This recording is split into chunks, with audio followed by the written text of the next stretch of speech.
Well, I'm certainly no expert on bioplastics, but I was kind of in the eye of the hurricane for the last year because I was working very closely on the file of plastic bags.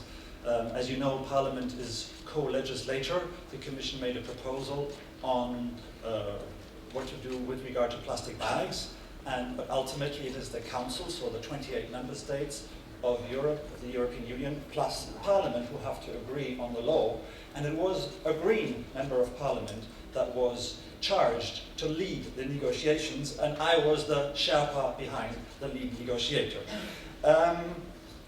So I did get a crash course on bioplastics in the last year, and it is truly fascinating. I think I should start with a clarification on definition, because I know you have double heads or even whatever, multiple heads within your organization. But in the context of the file on plastic bags, what mattered was the biodegradable and compostable plastic bags, because that's where you can have a true benefit, as Helmut just said, with regard to, and as François also said right at the beginning, I think it was the second habit, to be able to divert bio-waste from landfill. So this is the issue that is at stake, and which is also, of course, backed up by the essential requirements of the Packaging Waste Directive, which refers specifically to composting and biodegradation. The biggest opportunity for bioplastics, and I should say biodegradable and compostable plastics here, was actually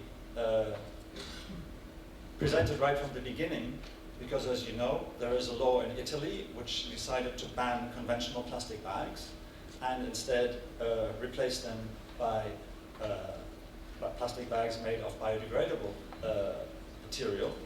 This was under attack by some member states, and also the Commission was not too keen on it at the beginning, but fortunately it did make a U-turn and said we should no longer be an obstacle to national actions to try to reduce the environmental problems of single-use plastic bags, and therefore it did propose actually to allow members to take national restrictions.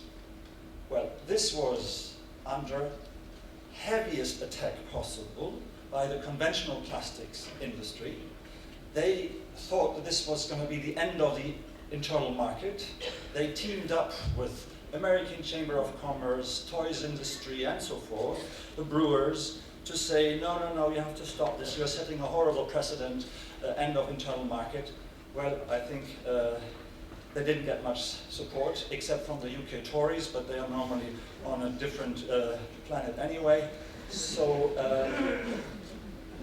it was clear that all the institutions agreed, yes, we would welcome national initiatives, be it, let's say, partial restrictions, as they are, already exist in Italy, or even complete restrictions, as are being put forward in France.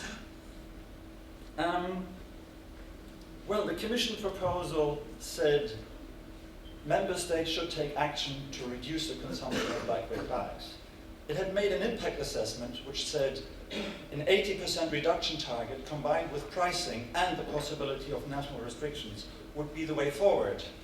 But there are some dark forces in the Commission who are not so happy with going ahead with progressive legislation, and therefore the law proposed by the Commission was actually very weak insofar that it, apart from legalizing national actions, it only foresaw a general obligation of member states to do something, but it wasn't quantified in any way, and therefore we felt this was not helpful. So what we wanted, obviously, we wanted to have certainty that member states will reduce it, and therefore we need to have concrete action. So what Parliament wanted was reduction targets.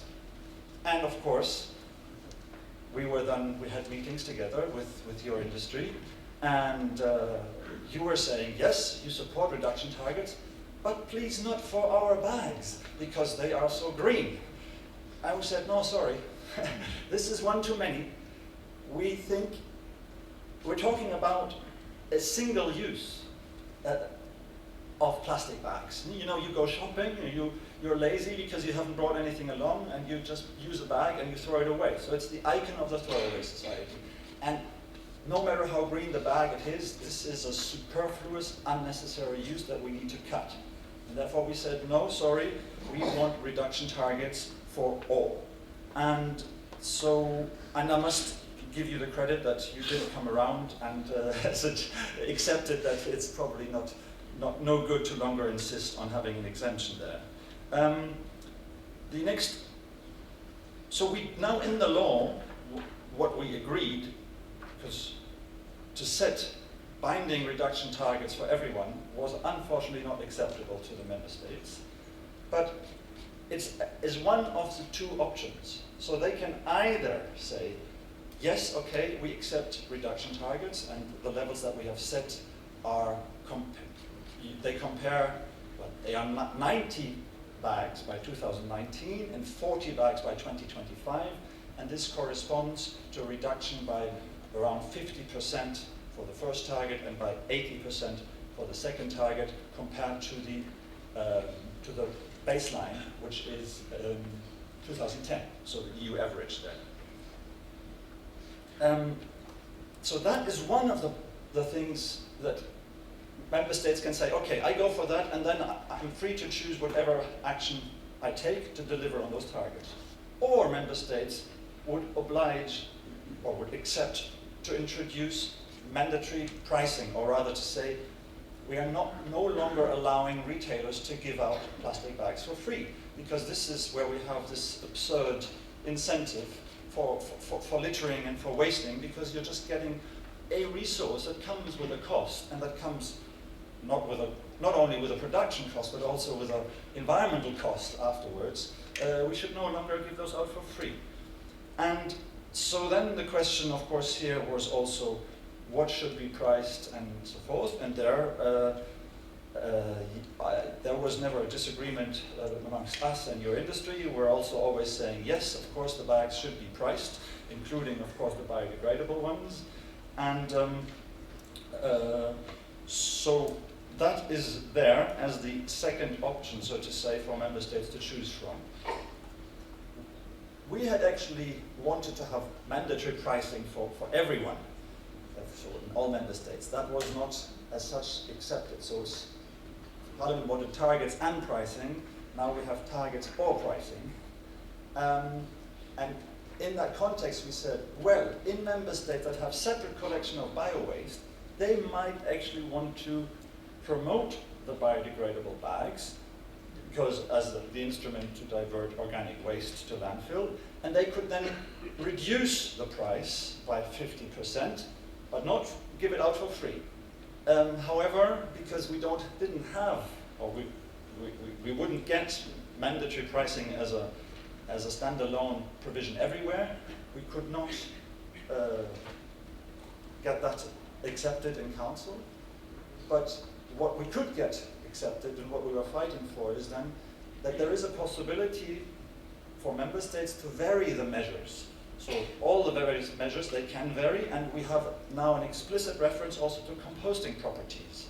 So a member state is free, they don't have to, but if they think it makes sense for them, then they can say, for example, ask for a higher price for conventional plastic bags as compared to biodegradable. So the flexibility is there for member states to promote biodegradable bags.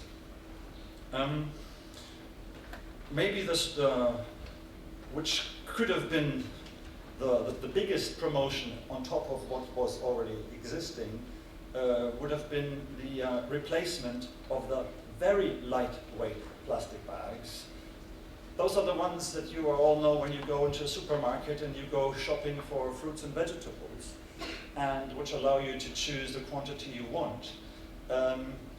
There we were a bit in a difficult situation at the beginning, because we said, well, we want a reduction, but do we also want to reduce them? Because they seem to be fulfilling a useful purpose, because otherwise you might have to buy everything pre-packed, which comes with more packaging, and if 1 out of the 6 apples in the pack is no good, no one will buy the 6-pack anymore, so all of that will be wasted. So as problematic as these very lightweight bags are, they also seem to fulfill a useful purpose. And therefore we thought, well, this is what should be, so instead of reducing them, we should replace them. And one of the options that we foresaw was biodegradable, compostable bags. But there was strong reluctance by the member states to go down that route. Actually, of course, also it's not yet really happening on the ground. It's just starting to happen in Italy, although also foreseen in France.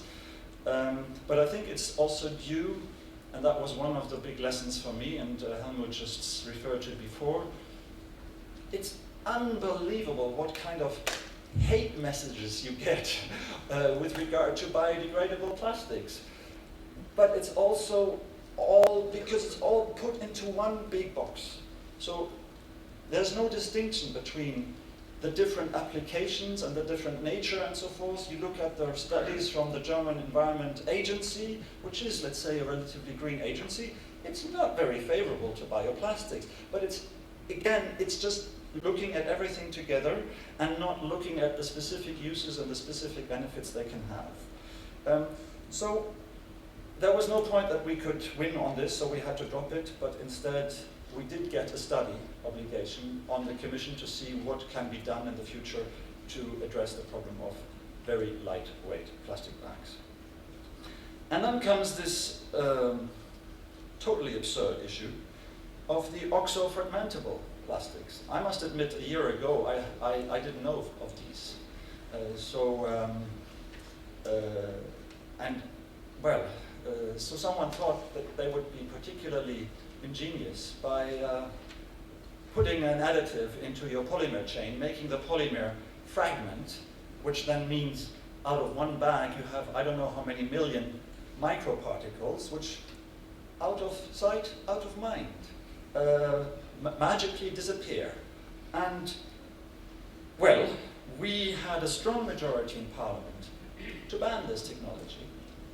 And I think we would have won it, because there was also a majority in the member states supporting it. But why did we not win it? It's because the Commission, I don't mean Helmut, we know we have a new Commission, and the new Commission has a very different policy orientation. And it wants to be proud to be different from the previous Commission and to discontinue with business and to show that better regulation is their top priority. And better regulation basically means not doing anything unless you have 150% scientific proof for everything, which actually means you're doing nothing at the end. So we were in a major fight with the Commission in the final stretch because the Commission did not want to support the agreement that we had with, or we're about to have with the presidency, with the council. What does that mean?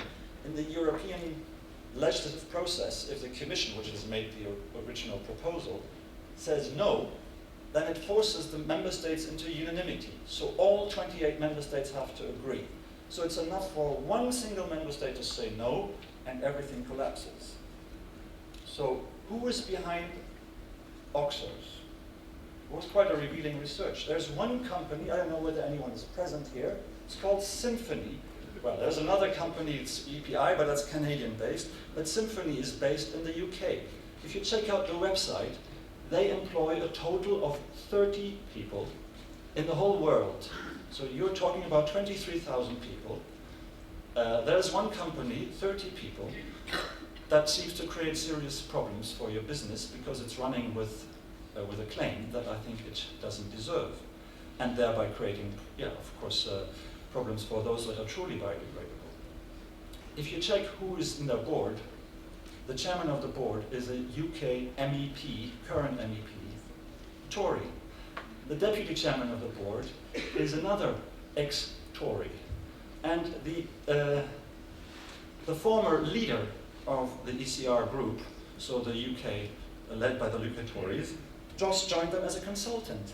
So we had a very kind of a collusion of interest between one company and one country, which is ruled by Tories. So that's why, obviously, if we had been tough on OXXOs, the UK would not have supported it, we would not have had unanimity, and the whole thing would have died. So therefore, we had to grudgingly settle for a recital and a study to be done, but the recital is rather critical of OXXOs. It points to the problems of the microplastics that remain in the environment, and that the study should be undertaken by the Commission with a view to their limitation. So I think this is certainly giving,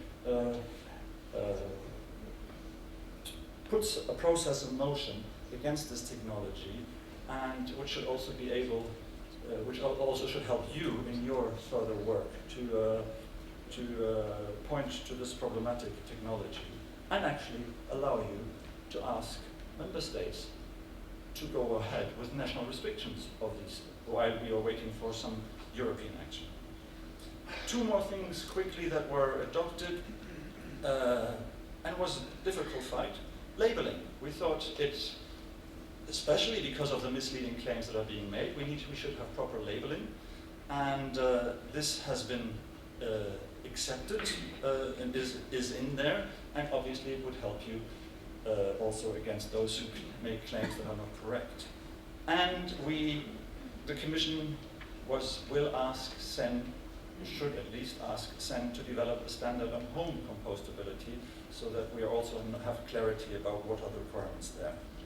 So, in summary, it was a very interesting and sometimes painful fight.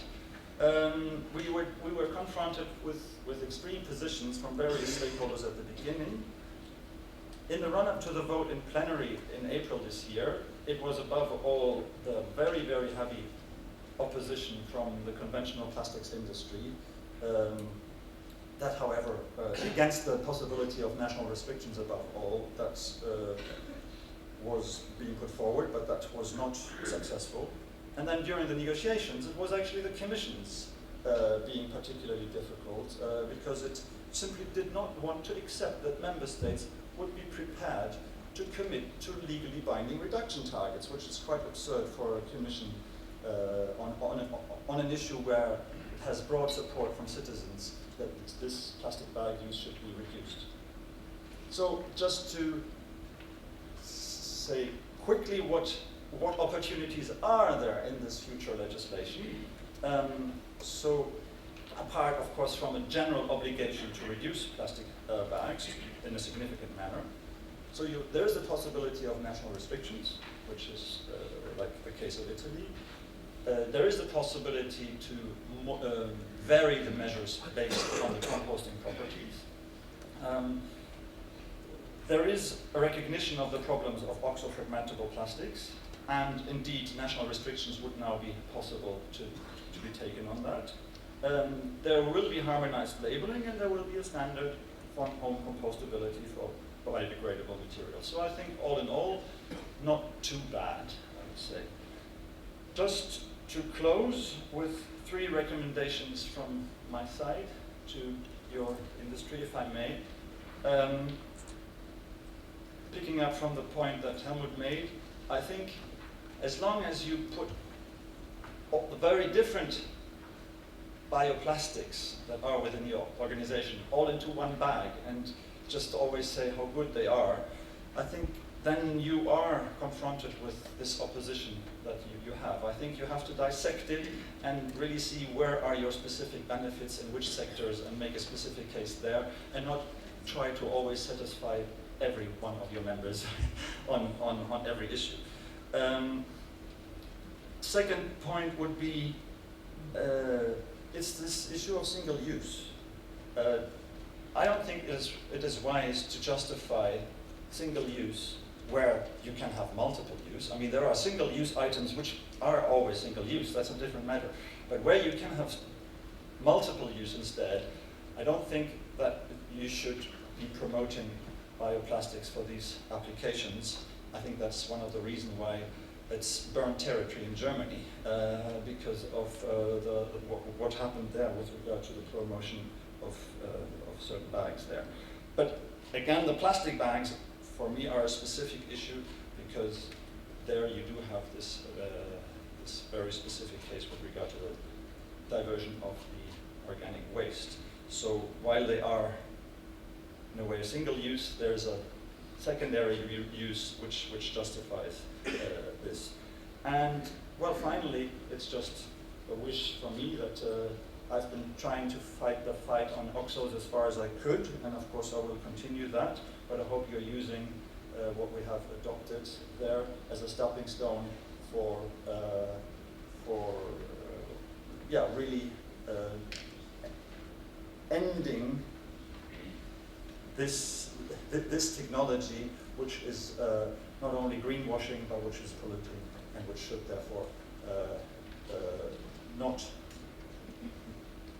create problems either for you as an industry and above all for the environment. Thank you.